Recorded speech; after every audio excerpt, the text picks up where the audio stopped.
Tuhan, bahwa ia ia mengandung dari Roh Kudus. Salam Maria, penuh rahmat, Tuhan sertamu, terpujilah engkau di antara wanita, dan terpujilah buah tubuhmu Yesus. Santa Maria, Bunda Allah, doakanlah kami yang berdosa ini, sekarang dan waktu kami mati. Amin. Aku ini hamba Tuhan, terjadilah padaku perkataan ini. Salam Maria, penuh rahmat, Tuhan sertamu, terpujilah engkau di antara wanita, dan terpujilah buah Yesus. Santa Maria, Bunda Allah, doakanlah kami yang berdosa ini, sekarang dan waktu kami mati. Amin. Sabda sudah menjadi manusia dan tinggal di antara kita. Salam Maria, penuh rahmat, Tuhan sertamu, terpujilah engkau di antara wanita, dan terpujilah buah tubuhmu Yesus. Santa Maria, Bunda Allah, doakanlah kami yang berdosa ini, sekarang dan waktu kami mati. Amin. Doakanlah kami ya Santa Bunda Allah, supaya kami dapat menikmati janji Kristus. Bila berdoa. Ya Allah, karena kabar malaikat kami mengetahui bahwa Yesus Kristus telah menjadi manusia. Curahkan rahmat-Mu ke dalam hati kami, supaya karena sengsara salibnya kami dibawa kepada kebangkitan yang mulia, sebab Dialah Tuhan dan Tuhan pengantar. Bapa yang Maha Baik, kami tak henti-hentinya mengucap syukur dan berterima kasih atas anugerah-Mu pada kami semua, atas penyertaan-Mu kepada seluruh keluarga kami, sehingga pada pagi hari ini kami dapat mengadakan pertemuan ini melalui jaringan internet ini. Tuhan, kiranya Engkau memberkati kami semua, Engkau memberikan rahmat-Mu kepada kami, sehingga kami dapat mendengarkan apa yang akan diajarkan oleh para gembala kami, yaitu Romo Gunawan. Berkatilah kami semua, berkatilah juga seluruh peralatan, seluruh jaringan internet yang akan dan sedang kami pakai sampai saat ini. Biarlah acara ini dapat berjalan dengan baik. Terima kasih Tuhan. Kemuliaan kepada Bapa dan Putra dan Roh Kudus, seperti pada permulaan, sepanjang segala abad. Amin. Dalam nama Bapa dan Putra dan Roh Kudus. Amin. Silahkan Bude. Selamat pagi semuanya. Pagi Romo. Salam sehat-sehat selalu. Riwayat hidupnya dari Santo Paulus dari awal sampai kematiannya di Roma sekitar lahir tahun 5 sampai 10 kira-kira atau 15, lalu meninggal di tahun 67-68 ketika Kaisar Nero berkuasa di sana. Nah, sejak saat itulah memang banyak kita temukan orang-orang Kristiani yang teraniaya oleh Kekaisaran Roma. Lalu sejarah tentang Yerusalem itu tidak begitu menjadi perhatian lagi, karena pusat gereja akhirnya di Roma, dan sejarah gereja Katolik mulai dari sana. Nah, Santo Paulus yang akhirnya sampai di Roma mempunyai 13 surat, ya. 13 surat yang sekarang ini ada di dalam Perjanjian Baru, di dalam kitab Perjanjian Baru. 13 itu apa saja? Biasanya Paulus itu sesudah mengunjungi, ketika berpindah ke tempat yang lain, dia masih ingat umatnya yang ditinggalkan, yang kadang-kadang mengalami banyak penderitaan, banyak cobaan, lalu dia menulis surat kepada umat yang sudah dikunjunginya.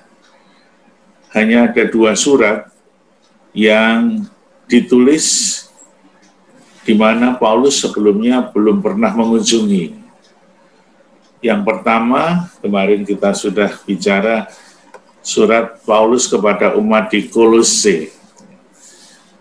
Karena apa? Paulus tidak pernah mengganggu umat Kristiani yang sudah mendapat pewartaan, karena yang mewartakan itu cukup banyak.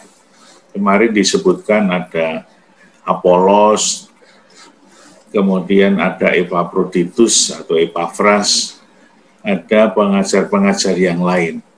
Maka kalau sudah ada yang mengajar, Paulus tidak kunjungi. Misalnya di Kolose itu Paulus belum pernah ke sana.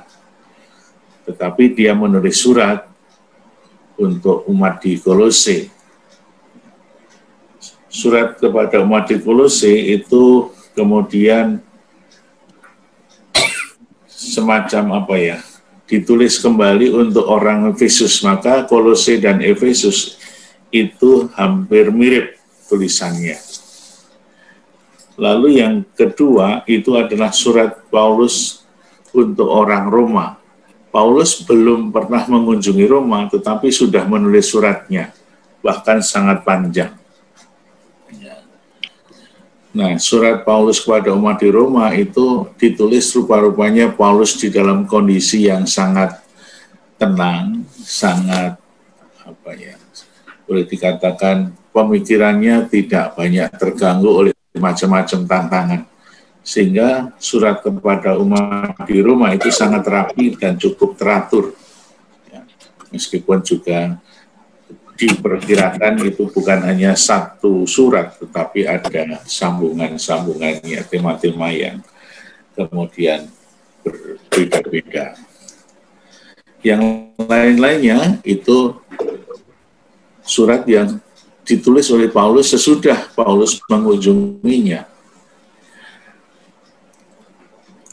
Bagaimana kita menghafalkan atau boleh mengerti tentang surat-surat Paulus? Surat Paulus itu ada 13. Dulu orang mengira 14, maka kita masih punya dokumen-dokumen lama yang memasukkan surat Ibrani di dalam tulisan Paulus. Namun sekarang praktis seluruh ahli kitab suci sudah mengatakan bahwa surat kepada orang Ibrani itu bukan surat Paulus. Karena bahasanya, isinya, teologinya itu sangat berbeda. Lebih menyoroti tentang Imam Agung Kristus. Lalu surat-surat yang 13 itu untuk oleh para penulis kitab suci diklasifikasikan supaya umat gampang mencari. Ya. Kadang-kadang kita mencari tulisan Paulus berdasarkan itu indeks, atau ada tulisan yang di pinggir itu cari bingung di mana. Tapi sebetulnya klasifikasinya sangat mudah. Kita cukup menghafal 4 surat Paulus yang pertama, itu langsung lainnya akan hafal dengan sendirinya. Yang sering disebut surat-surat besar. Lalu ada surat kecil dan surat-surat untuk orang. Ada yang pastoral, ada yang pribadi. Surat-surat yang besar itu ada 4.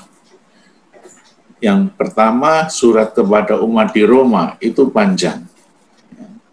Hampir sama dengan surat Korintus. Jadi, 4 surat besar yang pertama, 1 kepada umat di Roma, lalu 1-2 Korintus, kepada umat di Korintus 1 dan 2, dan yang keempat adalah Galatia.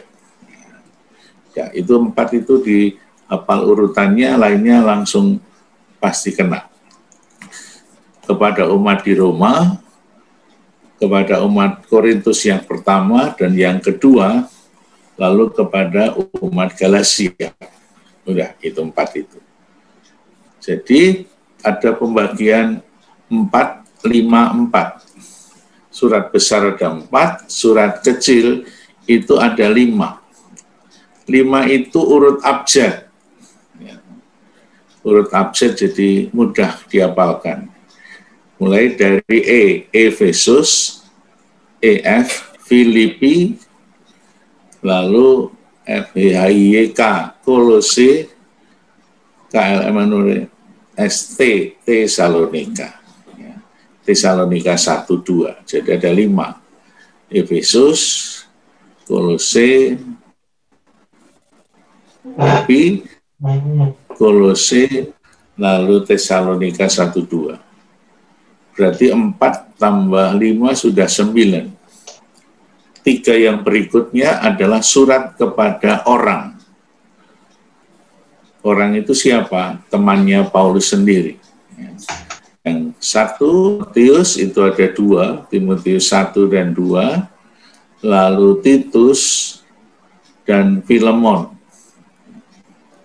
Itu kepada orang. Jadi jangan sampai kita keliru kalau membaca surat Paulus kepada Filemon, bukan kepada umat di Filemon. Karena ini orang pribadi. Jadi yang kepada umat itu ada 9, yang kepada orang pribadi itu ada 4. Jadi 4, 5, 4. 4 yang pertama surat-surat besar, suratnya panjang lebar, sehingga dikelompokkan di dalam surat-surat yang besar. Lalu surat-surat yang kecil itu ada 5 yang urut abjad, jadi menghafal dan mencarinya gampang. Filipi pasti sesudah Efesus.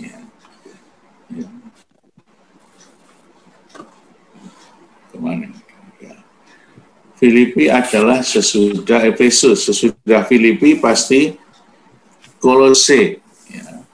Sesudah Kolose 1-2 Tesalonika. Surat besar itu ada pembahasan yang sangat dalam. Lalu surat-surat yang lain itu lebih pendek-pendek. Lalu di dalam surat kepada orang, Timotius, Titus, dan Filemon, 3 surat, 1-2 Timotius dan Titus itu sering disebut surat-surat pastoral. Karena apa? Karena di dalam surat itu rupa-rupanya sudah kelihatan, sudah tampak pelajaran-pengajaran tentang pastoral, tentang gereja. Kalau kita baca Timotius, itu di sana sudah ada sedikit banyak kelihatan hierarki gereja atau susunan organisasi yang kurang lebih mirip-mirip gereja. Meskipun belum sempurna, nanti di dalam perjalanannya akan semakin sempurna seperti menjadi sempurna sekarang ini. Tetapi gereja selalu memperbarui diri. Kita tahu istilah Ecclesia Semper Reformanda. Artinya gereja selalu memperbaharui diri. Kalau kita lihat perjalanan gereja dari zaman dahulu sampai sekarang, itu sudah banyak sekali perubahan dan pembaharuan. Sehingga misalnya perayaan Ekaristi yang kita rayakan sekarang ini kan sudah sering kali dan banyak berubah. Misalnya tentang doa-doa dalam Ekaristi, itu pun juga tumbuh dan berkembang menjadi seperti sekarang ini. Doa-doa yang dulunya tidak ada, kemudian ditambahkan, sekarang menjadi lengkap. Kalau kita lihat Vatikan yang kedua, itu perubahannya sangat besar ya. Sekarang pemahaman Vatikan kedua adalah gereja adalah umat Allah yang ikut terlibat di dalam seluruh gerak gereja. Jadi tanggung jawab gereja itu bukan hanya hierarki, tetapi seluruh umat, maka gereja disebut umat Allah. Itulah perubahan yang terjadi. Kalau zaman sebelum Konsili Vatikan masih hierarki sentris, ya. Sekarang ini menjadi umat sentris. Di dalam gereja, imam atau Romo menjadi bagian dari gereja umat Allah sebagai pemimpin dan sifatnya yang berubah. Kembali dalam surat Paulus yang 4 besar itu dikelompokkan di situ karena apa? Ada beberapa tema yang kurang lebih sama. Surat Paulus kepada umat di Roma sendiri jumlahnya cukup banyak, 16 bab. Ya. Berbeda dengan surat kepada umat di Efesus, di Kolose itu lebih pendek. Ya. Lalu surat kepada orang itu sangat pendek. Hanya saja surat kepada Filemon itu hanya 1 halaman, 1 bab saja. Jadi dibaca selama 5 menit sudah selesai. Surat kepada orang, kepada Filemon. Ya. Mungkin nanti lain kali kita baca yang pendek aja, atau kita coba sekarang. Surat Paulus kepada Filemon. Kalau ada yang mempunyai kitab suci di HP juga bisa. Itu hanya 1 halaman. Dan itu ditulis oleh Paulus di Roma ketika Paulus berada dalam penjara. Jadi saat-saat Paulus sudah mau dipenggal kepalanya, Paulus masih sempat menulis surat, beberapa surat yang ditulis di penjara. Kelihatan dari kata-katanya di penjara. Dia mengatakan yang terakhir. Kita baca surat Filemon. Mungkin nanti kita kira-kira kita bisa mengerti apa maksud dari Paulus. Ini yang paling gampang dulu dari surat-surat yang lain. Dibaca 5 menit bisa selesai. Surat Paulus kepada Filemon. Siapa itu Filemon? Dan bagaimana ceritanya sampai Paulus nulis surat kepadanya. Biasanya Paulus kalau menulis surat itu persis kalau kita menulis surat kepada teman, kepada siapapun, itu pertama kali selalu dikatakan salam. Ya, salam. Lalu setelah salam kemudian ungkapan syukur, dan baru isi surat dan penutup salam. Itu susunan surat semuanya seperti itu. Suratnya sangat sederhana. Salam itu salam dari Paulus, salam dari Tuhan, itu kita ucapkan setiap kali kita merayakan Ekaristi. Ya. Jadi kalau kita mengawali perayaan Ekaristi, kita mulai kasih karunia dan damai sejahtera dari Allah Bapa dan dari Tuhan Yesus Kristus menyertai kamu. Itu kita ucapkan pada awal misa. Dan itu adalah kata-kata dari surat-surat Paulus. Di sana ada setiap surat dimulai dengan salam itu. Ya, kalau kita lihat nanti di tempat-tempat yang lain, surat yang lain juga seperti itu. Lalu selalu mengucap syukur. Ya. Ucapan syukur kepada Allah setiap kali mengingat engkau dalam doaku. Ya. Jadi Paulus selalu mengingat dalam doa, mendoakan teman-temannya juga Paulus. Dalam surat yang lain juga begitu.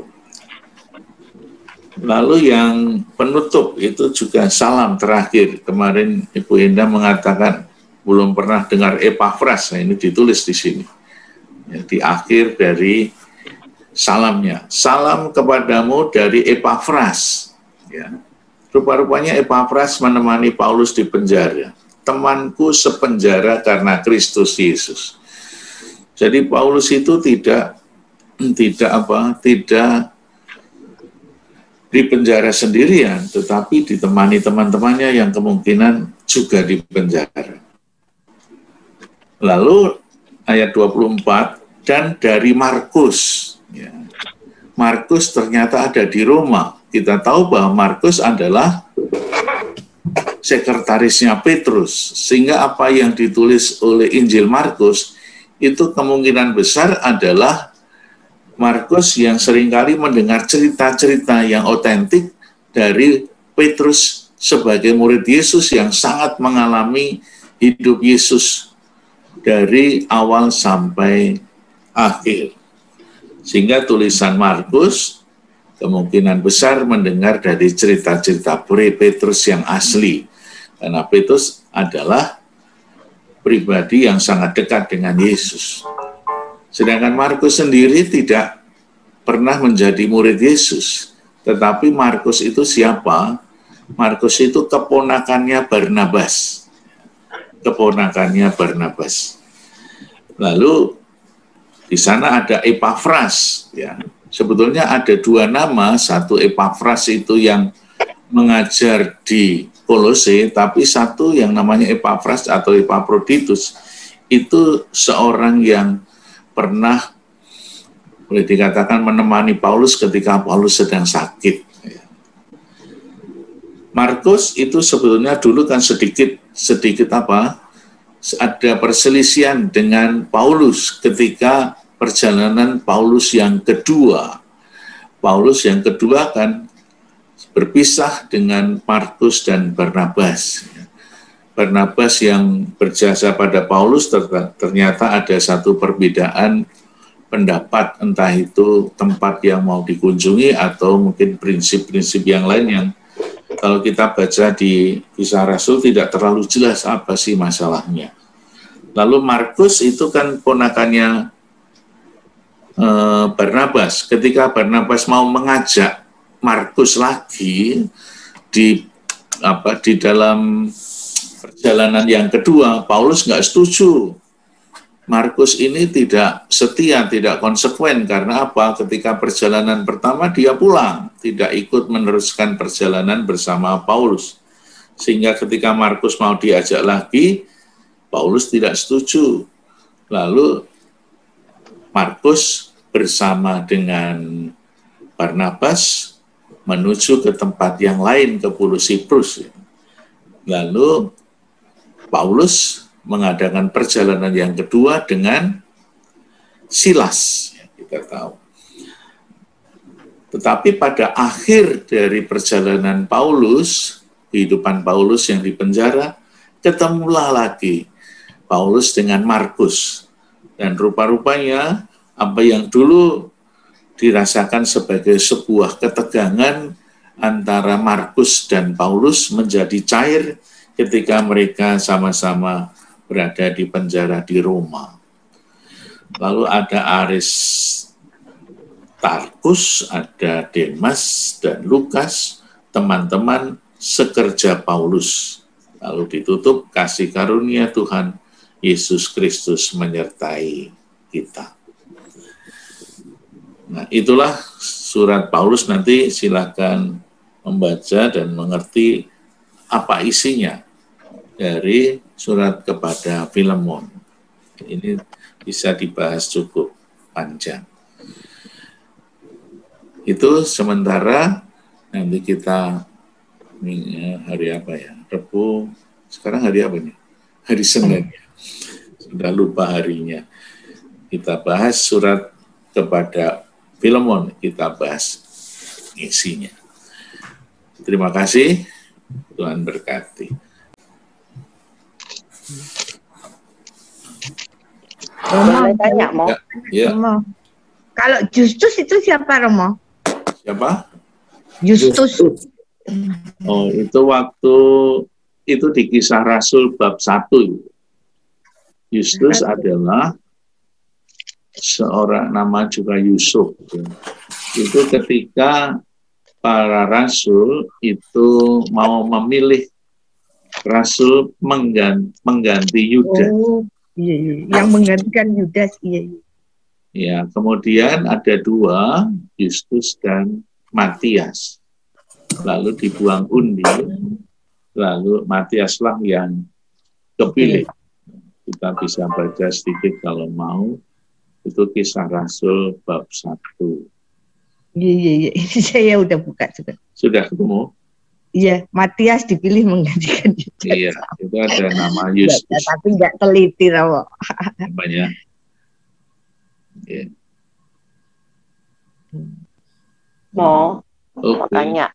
Ya. Tadi kan Tomo bilang di awal tadi bahwa Paulus nggak berkunjung karena sudah ada pengajar yang lain. Nah tadi yang di Kolose, tapi seperti yang di Efesus. Tapi di Efesus itu dia berkunjung, tahu nggak? Gimana? Paulus berkunjung di Efesus? Tadi Romo bilang kan di awal tadi, di beberapa kota Paulus tidak datang karena sudah ada pengajar yang lain, seperti di Kolose, dan itu semacam di Efesus. Tapi di surat yang kecil, Paulus kan juga menulis pada surat di umat di Efesus. Ya. Jadi yang di Efesus itu dia berkunjung juga, nggak? Paulus malah cukup lama di Efesus. Oh. Cukup lama di Efesus. Kemungkinan besar surat kepada umat di Roma yang panjang itu ditulis di Efesus. Kira-kira Paulus tinggal di Efesus itu 3 tahunan. Ya. Karena dengan tenang, dan akhirnya yang waktu itu ketemu dengan Priska dan Aquila di Korintus, lalu juga berjalan bersama-sama membangun tenda untuk hidup. Lalu di Efesuslah Paulus berpisah dengan Priska dan Aquila kembali ke Antiokhia.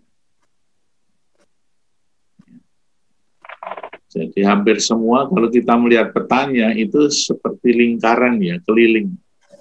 Kita melihat peta dari perjalanan Paulus, itu mulai perjalanan pertama itu hanya di sekitar Antiokhia yang lain, bukan Antiokhia yang di rumah Barnabas.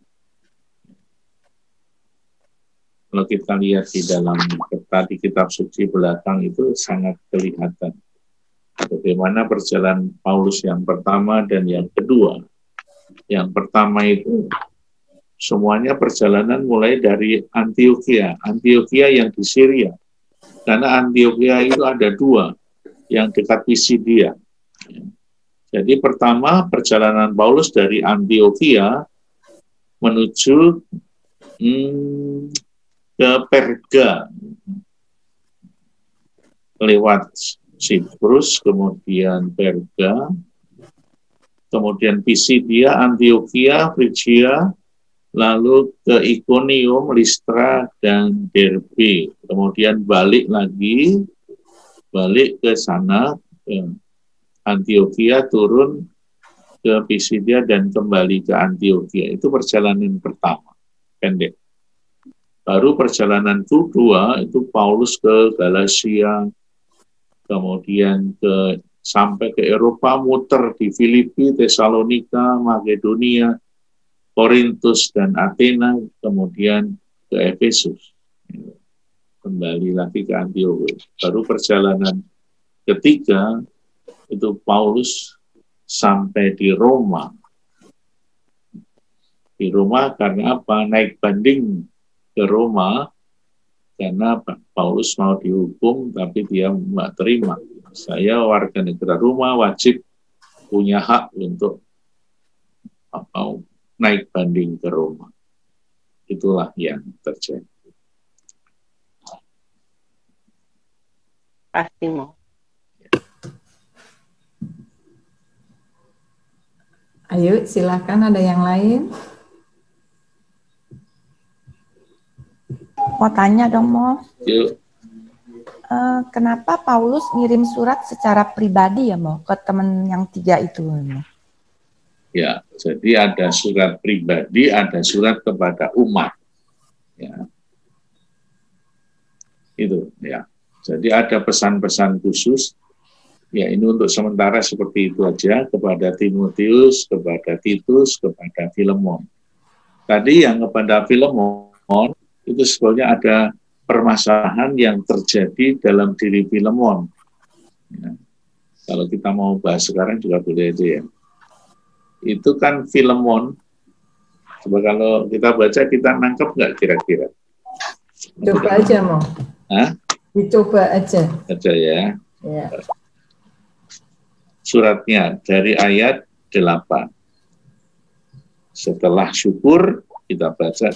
Karena itu sekalipun di dalam Kristus, aku mempunyai kebebasan. Akunya kurang-kurang. Untuk memerintahkan kepadamu, ini kepada Filemon ya, apa yang harus engkau lakukan. Tetapi mengingat kasihmu itu, lebih baik aku memintanya daripadamu. Aku Paulus yang sudah menjadi tua, lagi pula sekarang dipenjarakan karena Kristus Yesus, mengajukan permintaan padamu mengenai anakku yang kudapat selagi aku dalam penjara, yaitu Onesimus. Dulu memang dia tidak berguna bagimu, tetapi sekarang sangat berguna baik bagimu maupun bagiku. Dia kusuruh kembali kepadamu. Dia, yaitu buah hatiku. Sebenarnya aku mau menahan dia di sini sebagai gantimu untuk melayani aku selama aku dipenjarakan karena Injil. Tetapi tanpa persetujuanmu, aku tidak mau berbuat sesuatu supaya yang baik itu jangan engkau lakukan seolah-olah dengan paksa, melainkan dengan sukarela. Sebab mungkin karena itulah dia dipisahkan sejenak daripadamu, supaya engkau dapat menerimanya untuk selama-lamanya. Bukan lagi sebagai hamba, melainkan lebih daripada hamba, yaitu sebagai saudara yang kasih. Bagiku sudah demikian, apalagi bagimu, baik secara manusia maupun di dalam Tuhan. Kalau engkau menganggap aku temanmu seiman, terimalah dia seperti aku sendiri. Dan kalau dia sudah merugikan engkau ataupun berhutang padamu, tanggungkanlah semuanya itu kepadaku. Aku Paulus menjaminnya dengan tulisan tanganku sendiri. Aku akan membayarnya agar jangan kukatakan tanggungkanlah semuanya itu kepadaku. Karena engkau berhutang padaku, yaitu dirimu sendiri. Ya saudaraku, semoga engkau berguna bagiku di dalam Tuhan. Hiburkanlah hatiku di dalam Kristus. Dengan percaya kepada ketaatanmu, kutuliskan ini kepadamu. Aku tahu lebih daripada permintaanku, dan ini akan kulakukan. Dalam pada itu, bersedialah juga memberi tumpangan kepadaku, karena aku harap oleh doamu, aku akan dikembalikan kepada. Gimana? Kira-kira bisa membayangkan persoalannya apa? Ya. Onesimus itu dulu itu mantan hambanya si Filemon ya, Mal ya. Utangnya banyak. Enggak, terus dia kan Onesimus itu kan menjadi hambanya, membantu Paulus terus. Terus waktu Paulus di penjara menulis ke Filemon supaya Onesimus itu diterima kembali kepada Filemon, gitu ya, Maya? Gimana? Billy mudah nggak? Onesimus itu siapanya sih? Dibilang anak itu anak dalam didikan atau? Iya, betul. Didikan, betul. Anak didikan. Anak biologis. Bukan anak biologis. Ya, jadi ada yang bertanya lagi nggak? Yang lain? Mudah nggak? Hanya juga emang Filemon utang banyak sama Paulus ya, Mo? Loh, bukan duit, tapi Onesimus yang utang. Bukan Filemon, Onesimus. Utangnya sama Filemon. Oh, tanya, Mo. Ini kenapa ya di ayat 19 itu kok surat Paulusnya itu bernada ancaman ya, Mo ya? Ada dengar sih, apa?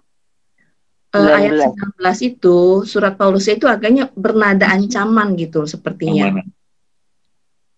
Di ayat 19 yang karena engkau berhutang padaku yaitu dirimu sendiri.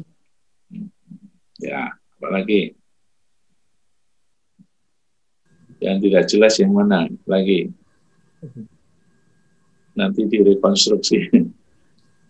Berarti semuanya nggak jelas ini, Om. Semuanya nggak jelas. Jadi surat jelasnya. Billy jelas-jelas ya? Enggak, bilangin aja mau. Jadi Filemon itu mempunyai hamba yang namanya Onesimus. Jelas ya? Ya. Nah, Onesimus itu nakal, gitu. Sebagai budak atau hamba, itu kemudian punya utang, mungkin nakalnya yang lain yang disebutkan di sini. Akhirnya dia melarikan diri. Diambil Paulus.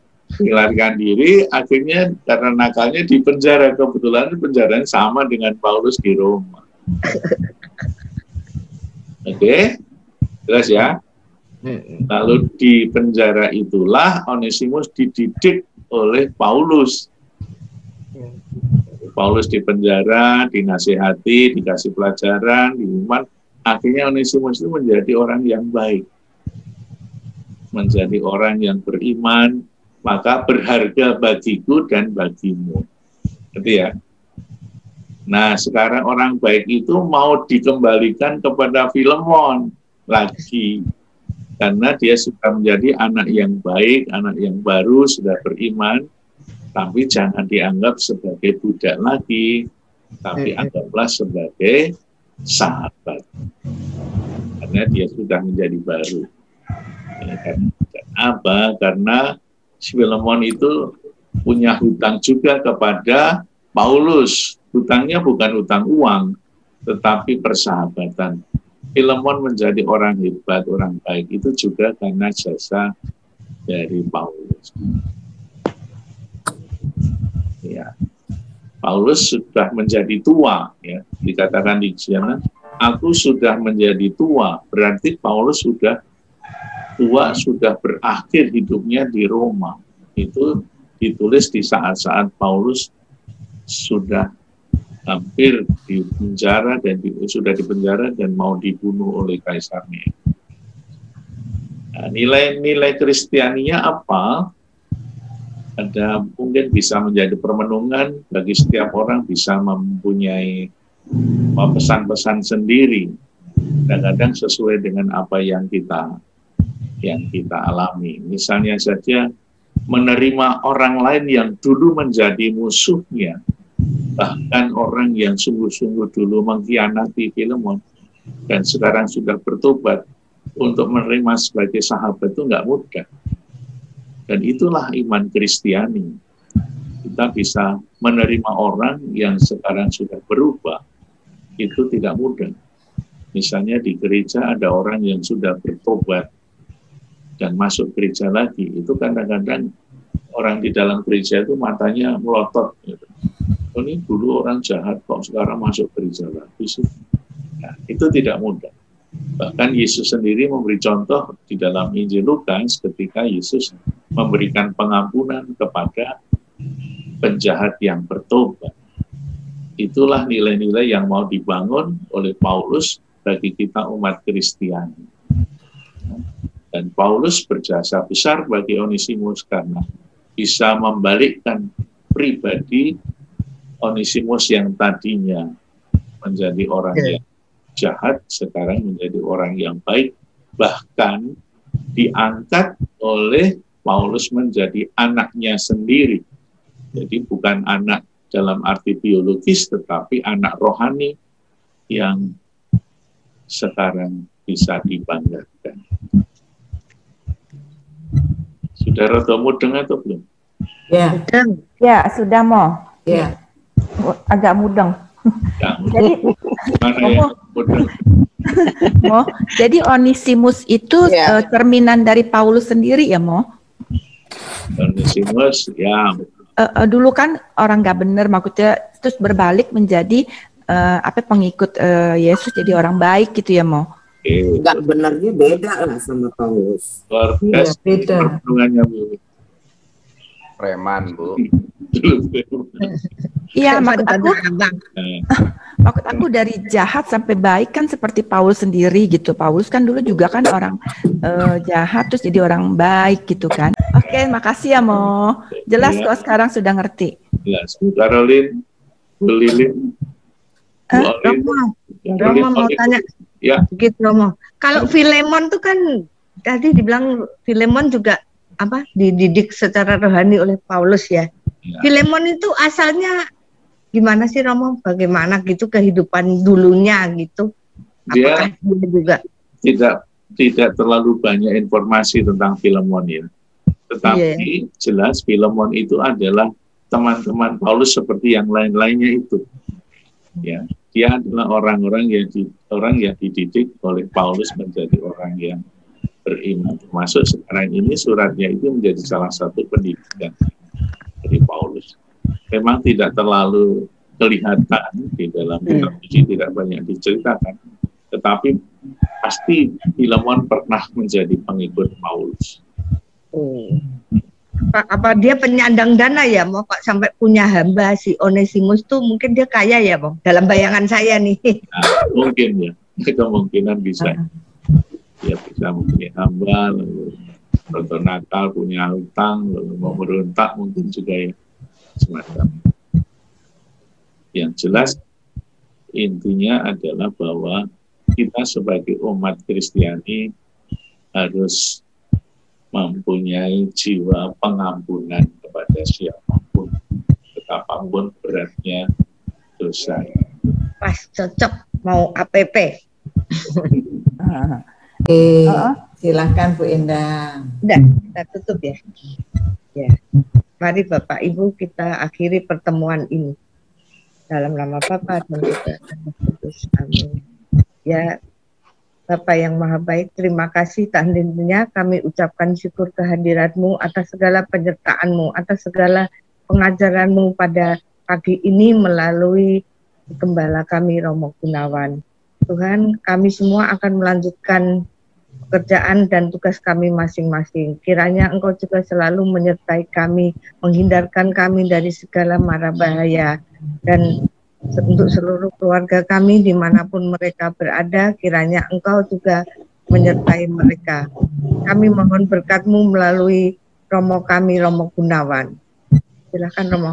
Tuhan sertamu Dan sertamu juga. Semoga hari ini kami boleh menerima berkat dan petuntun dalam kasih-Mu di dalam setiap aktivitas kami.